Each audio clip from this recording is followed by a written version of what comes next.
That was rezoned. All those lots. I'm totally. Heading back up towards the bluff there. Oh, Stumpy's parcels? Yeah. Oh, yeah, that's a regular housing subdivision. That's there. all He's laid got, out. yeah, that's all laid out. He's Yeah. got 4 lots there for Just new four? houses, yeah. Really, that big area there can't handle. Oh, that's not included there. That's That- not included in Okay. that housing That's where the thing. trailers were back up Yeah. fronting the bluff. But you got that big swath right there. Yeah. That. Yeah, there used to be a house there, and he Yeah. tore down that house. That would probably fit for like a duplex. He might have room for that, but, but there again, people have to be interested in wanting to build too. He's had those lots for a long time. Yeah. And it's totally improved, and all the sewer and water and electric and curb and gutter and blacktop, it's all there, and hasn't had anybody bite on him, so. Maybe he's charging or wanting to get too much. Well, that I don't know. That those properties do bring up a point, because I know from the comprehensive plan that was always the thought, was as those types of lots came available, there was always hope that the EDA or the city would be able, in a position, to start to pick those up a little bit and then enable, not that we want to get into the house building business, but to enable a developer to put up the kind of housing that Steve is talking about. I think if it gets to be 2-story or whatever, to get aging in place kind of housing for older residents. And there's a whole lot of incentives that we can offer, helping to write down the cost of the land, partnering with SENCAC, partnering with private developers. Certainly not anywhere suggesting that the city get into the development business, but through incentive packages and through a marketing plan, we could start reaching out to developers to start taking a look, and builders to start taking a look at Rushford again, and show that the number of vacant lots is dwindling. There may be, through the housing studies, certain segments that are underutilized or underfulfilled. That might then drive them to take a chance to start putting some buildings up. I believe in Harmony they give them like $4,000 incentive per lot to build a house. There have been a number of cities around us that have done that. I think Eota has done it, St. Charles, I think, Chatfield, Preston, Harmony is another one. Just a point or a comment that I want to throw in is over at work, I've got a number of 20-somethings that are getting married, and they're looking for their first home. They can't believe what great deals they could get in Rushford. Travel for them becomes an issue. And even though it's just the 20 miles or the 25 miles from Rushford over to the Fastenal building, it does deter some of them. And we had that conversation today on the land use and planning committee for the coalition of Greater Minnesota, and talking about how to think about land use planning related to the miles that people have to travel to work. So trying to,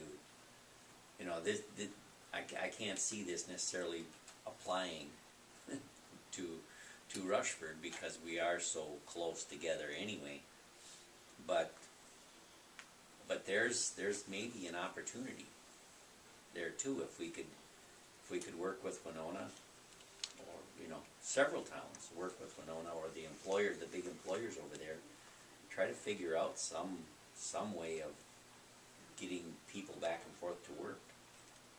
I've got a house for sale. I could probably even give you a commission if it's over.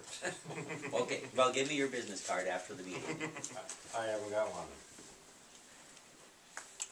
Rogers but it's- midnight house sales. But as you're saying too, does Rushford do that at all besides parking up on the frontage road at I-90? Oh, that's St. Really? Mary's, yeah. Well, St. Yeah. Mary's or Mayo. Yeah. That's Linden, man. Yeah, but there's nothing coming here to pick people up and. Not as yet. Yeah, those rural transportation, like bus routes and things are really tough to get. Usually involve federal funding, but we certainly can look into that. I'm not saying that we should, that's the direction that we No, have no, to go. I'm It's just something, Yep. you know, that, I was that keeping it came back up of in my our, mind. Options. in our meeting and, might be, you know, on the legislative burner here too soon, because it's not just Rushford, it's every other little town that's having people, you know, being sucked out of them to fuel the workforce needs of the bigger cities where they locate the businesses. But conversely, it'd be nice to get those big companies to open little satellites to those small towns too. Well, if we can, There has to be some incentive for that. Because, even our company set up in Caledonia too. yep, the call center, And they did that to expose themselves to more workforce, I assume, right? yep. So,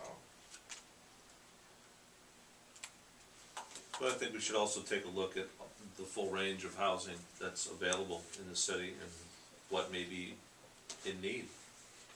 And what are we missing? You know, do we have everything from upper end housing, workforce housing, senior housing, condominiums? You know, are there markets for these? And if there are, is there land available? And rentals? should we go out and make a case and try to get people to develop and put those in, show them that there's a need, and that if they do build it, people will come. As you come into Winona Burn, by the bowling alley there, look off to the left, you got what, three of those apartment buildings there now? Yeah, I would think we could fit something like that in Rushford somewhere. We could use one of them. One more apartment building. Knowing what we have for housing and what our needs are would fall in line with, I was just looking back at like the EDA's mission of being a full service community. Right. If we don't know exactly where we stand, we don't know what our needs are. Yeah. So when was the last housing study done? 2000, I think it was 2008 or 2010, one of the two. I've got the, I remember hearing it's not about that it, I long just don't ago. know. I that they think did it was that. 2010. I've got the study. It doesn't really show that there's any glaring holes in our housing stock. But again, I think we need to always be prepared to make the case to someone to come in and make an investment here. Do you remember, Myron, that was post-flood? Is it okay if I ask Myron? 'Cause Absolutely. you probably remember. He usually knows this It, stuff, so it I'm was okay with post, it. it was after the flood and it, Well, they- I think it was in process before the flood, but reported after the flood. And it seemed less believable to me than the one done 10 years ago with Peterson, Rushford, and Houston called the CHAT study, which showed that at the rate we were going, we were falling behind quite regularly on housing quality stock replacement. But then that didn't incorporate the flood replacement process. So we have to have a new one now. Might be a good idea. What do you think, Kathy? What are your thoughts on that? Was that 2008? I can go get it.